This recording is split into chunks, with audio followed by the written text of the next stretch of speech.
Joining me now is UFC Women's Flyweight contender Erin Blanchfield, who is back from Singapore. Erin, first time doing the international thing. How was your trip around the world? You went out there, got a win, but you feeling pretty good a few days after? Yeah, no, I'm feeling pretty good. Yeah, it was definitely worth the trip. Yeah, it was a nice trip. Besides even the fight and everything. So yeah, everything went good. I'm feeling good. And as somebody that's never really done that before, right? Kind of the going the flights and the long travel. How much of an adjustment was that for you? Was it something that you felt like was difficult to figure out, or was it once you got to the flight, did it just feel normal?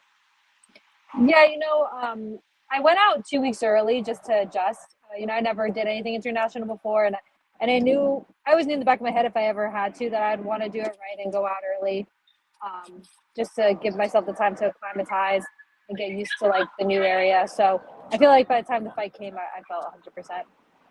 And I see you're sporting, some wear and tear from the fight on your face. There, is this the most that you've damage you've taken in a fight like this? I think it's definitely the most I've ever gotten like on my face. I've definitely gotten black eyes and bumps and bruises and stuff. I think she caught me good in the nose and it gave me uh, two black eyes. So I feel pretty good. I have to I'll get my nose checked out soon. But yeah, I mean, it definitely sucked to get these, but I'm feeling good. Yeah, I was going to say because on fight night it didn't look like you were, you had a little bit of cut going on, but I don't think we knew that was going to happen afterwards. But overall, you must be feeling pretty good though about the win.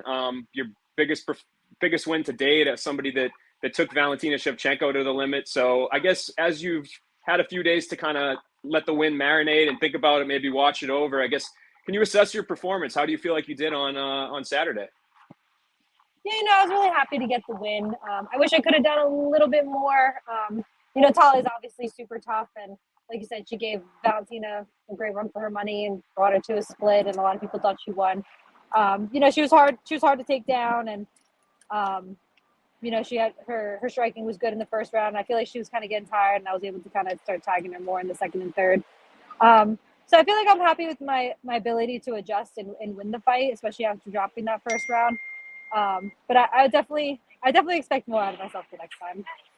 Yeah, and I guess where do you feel like you could have done better? Was it the takedown? I mean, that was the big thing. Was she even though you were having success, against the cage and controlling her, she seemed to be very strong and kind of prevented those takedowns. So I guess where do you feel like when you watched that fight over, where could you improve for next time? Yeah, I feel like with the takedown, she was doing a good job too. Of like, I feel like every time I shot, when I watched it over, she either got an underhook or she was doing a good job getting whizzers and pulling me back up. So I feel like I haven't really gotten back to the gym fully, obviously, since the fight. So I'll have to talk to my coaches and see what they want me to work on. But yeah, I feel like there's definitely a couple things I have to go back and look into it a little harder. Yeah, and I think for us on the outside, it was interesting to see kind of somebody give you a little bit more pushback. You've not that you haven't faced adversity before, but I just feel like this was a more competitive fight, perhaps, than the other UFC appearances that we've seen. So, do you feel like you learned anything about yourself in this fight? Like anything that facing somebody of her caliber, like being able to maybe your cardio or maybe your striking, was there anything that you kind of proved to yourself? Oh, I feel like I used all my biggest assets that I kind of knew I had. I always knew my cardio is one of my biggest weapons. I'll beat anyone in a 5 round fight, a 3 round fight, even because I can keep up the same pace where a lot of people die out. And I knew that. I mean, I'm 13 fights deep now, so I feel like I know a couple things about myself, and that's definitely one I knew I used to win this fight. And I feel like I'm really good at in-fight adjustments. Dropping the first round doesn't bother me. I know I have 2 more rounds to either finish them or win the fight still. So I went back to my corner and I was ready to listen to their advice. And they're telling me to kind of pick up my speed a little bit. Don't worry about hitting her with power. Just kind of build up the numbers and use my fakes and stuff to set up the takedowns. It was so hard to get them, but I feel like I was able to hit her a little bit more, and I was able to control her on the cage, and she wasn't able to really get out at any point. So I was racking up the points. I feel like I used my composure and my cardio to my advantage. Yeah, and that was the biggest takeaway for me was the fact that even when you kind of faced that pushback and maybe you lost a round there, that you were able to make those adjustments on the fly. So, and that was one of the biggest questions that I had was when you were in there, are you scoring the fight? Because it seemed like, especially in the third round, it was kind of close in terms of like damage and what the judges would be looking at. And you ended up having that exchange with her right at the end where, and that could have stole you the fight, right? That could have won you the fight. So when you're in there, how much are you thinking about the scoring? Is that something that's in your brain? Yeah, scoring is definitely always in the back of my brain. Like I knew after the first one that I felt like I got edged out. The second round, I felt like I won, and then I knew going to the third that I'd be 1-1. And I knew even the third round, like I mean, the whole fight I guess was like relatively close. I feel like I was winning the round, but I really wanted to put that statement that I won that round to really solidify the fight. So like that last 30 seconds, I was just trying to like catch her with anything I can. I threw that head kick, catching her with hooks and right hand. So I always do kind of keep in the back of my head. I feel like it's at this point I've been competing for so many years that it's like something you almost do subconsciously. And do you think that the reason you're able to make these adjustments despite being kind of a newer contender is because you've been competing your whole life, that you're kind of that new breed? Like we see a lot of times when younger fighters come up and they kind of face those sort of challenges, they're not able to make those adjustments. So how are you able to do that? I do think it's from competing from such a young age. And, I think it's also, I think people get their head a little maybe too wrapped up in it. They let the moment kind of take over them. It's like, yeah, you're at a high level, but it's still the same. They're just still some other person that you're trying to beat and they're trying to beat you. And that doesn't change no matter what level you're competing at. So I feel like kind of keeping calm and keeping your composure kind of allows you to think a little bit better and think through those scenarios and do what you need to do to win.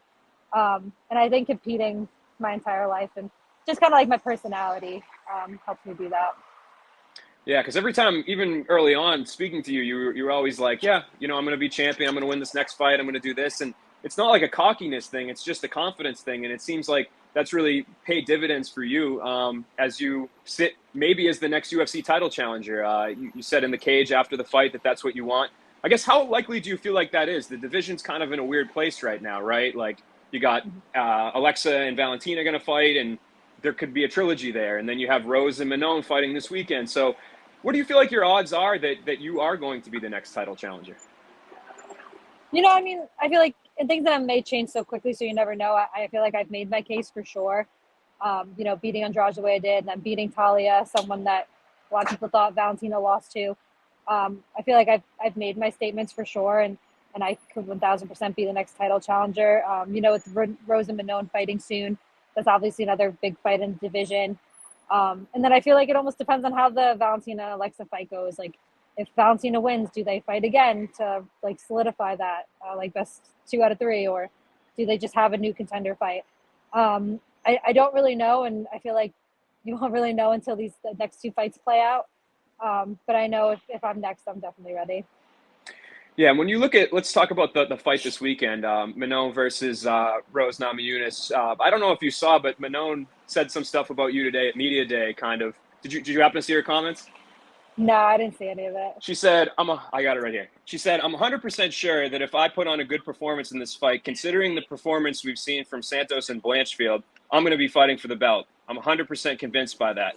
I wasn't impressed at all, actually, because until this point, she never really fought against an opponent at a high level. I think this fight showed her real level, and so I wasn't really impressed. I guess what's kind of your response to that? Do you feel like if Manon goes out there and wins on Saturday that she'll sneak in, or do you feel pretty confident that you've kind of done enough? I don't really know. I mean, I feel confident that I've done enough. I have competed against people at a high level. I mean, my last fight was my fight previous to Talia was against a former champ. So I feel like I've been higher level fighters than Manon has, and I kind of stated my case. And if I have to beat up Manon to get that title, I'll do that too. But yeah, I'm not really sure. I don't see if she edges me out there. I feel like I could make more of a case, and I think also being able to be the youngest champ is another thing that I feel like the UFC can promote. So I feel like I could definitely get the shot over her. And when you hear, I mean, we kind of heard similar stuff when you fought Molly McCann, right, where an opponent might kind of put you down a little bit, or a potential opponent. I mean, is that something that motivates you at all, or when you hear somebody say something like that, does it just kind of roll off?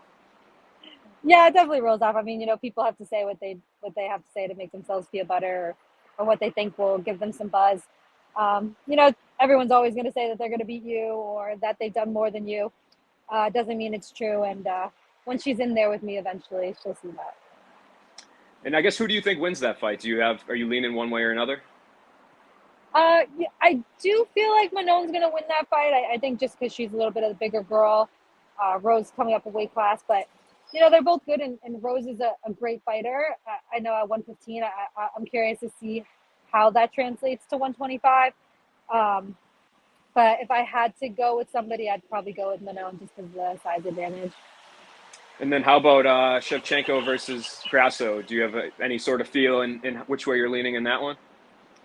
That one, I don't. I feel like I was so wrong the first time, and Alexa had a great game plan, and I feel like it kind of depends if Valentina adjusts. If she doesn't, then I feel like Alexa can win again. If she does, maybe she can edge out Alexa. Yeah, that one I don't know. I'm curious to see how it goes. And I am curious too. Before this fight got made, you were kind of maybe hinted about being open to moving to bantamweight with the potential delay that you could be facing if they do a trilogy or whatever happens. Is that something that you would consider at all still, or are you pretty set at sticking at flyweight? I feel like for right now, I'm pretty stuck at sticking to flyweight because even if they did do a trilogy, I feel like I'd fight the winner of the Manon and Rose fight in the meantime. Um, so I feel like there's still fights for me at 125.